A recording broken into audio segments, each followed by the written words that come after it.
जो next question है वो क्या है, स्कोप ऑफ मोनोक्लोनल एंटीबॉडीज़ के बारे में for the treatment of covid patient in India. तो पहले तो ये मोनोक्लोनल बॉडीज़ इसलिए न्यूज़ में थी क्योंकि जो ट्रम्प थे, डोनाल्ड ट्रम्प, उन्होंने ये मोनोक्लोनल एंटीबॉडीज़ ली थी फॉर कोविड-19।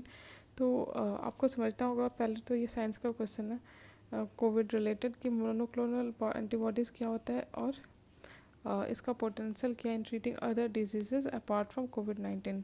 मोनोक्लोनल एंटीबॉडी जो है ये एक लेबोरेटरी में प्रोड्यूस किया हुआ प्रोटीन है जिसका फंक्शन है कि हमारे बॉडी को इम्यून बनाना in response to infection by binding to a specific molecule on a virus or bacteria known as antigen. Monoclonal antibody treatment can be used and trusted source for Ebola virus, पहला, दूसरा RSV यानी कि respiratory सिंक्टियल virus, और साथ में कई सारे chronic illness such as rheumatoid arthritis, फिर multiple sclerosis, inflammatory bowel disease, bowel disease and more. तो इस तरह से हमने देखा कि मोनोक्लोनल एंटीबॉडी का बहुत सारा काम है। ये जो मोनोक्लोनल एंटीबॉडीज़ है ये बाइंड करती हैं टू द टारगेट और एक बार अटैच होने के बाद ये हार्मलेस कर देती है, they make it harmless.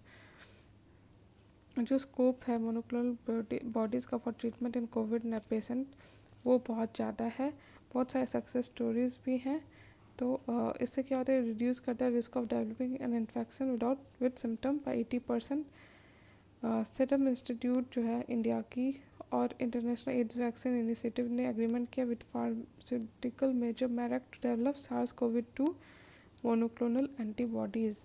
Potential जो है monoclonal antibodies in treating other disease अच्छा है, सच कि autoimmune disease, rheumatoid arthritis and cancer. पहले भी इसका यूज़ हुआ है, ठीक है। तो इस तरह से हमने देखा कि जो मोनोक्लोनल बॉडीज़ है इसका बहुत ज़्यादा इम्पैक्ट है, यूसेज है अदर डिजीज़ के साथ भी, ठीक है। इसके साथ वाला आंसर हम लोग का हो गया, इसमें ज़्यादा कुछ है नहीं। तो लेकिन लास्टली आप कंक्लूजन में लिखोगे कि monoclonal bodies would be more affordable by investing in innovative technology, lower productive cost, पहला पॉइंट। दूसरा कि आपको create new business model that enables different market approaches in low, middle and high income countries. तीसरा कि establish collaboration between public, private and philanthropic organisation to focus on need of developing countries. Thank you.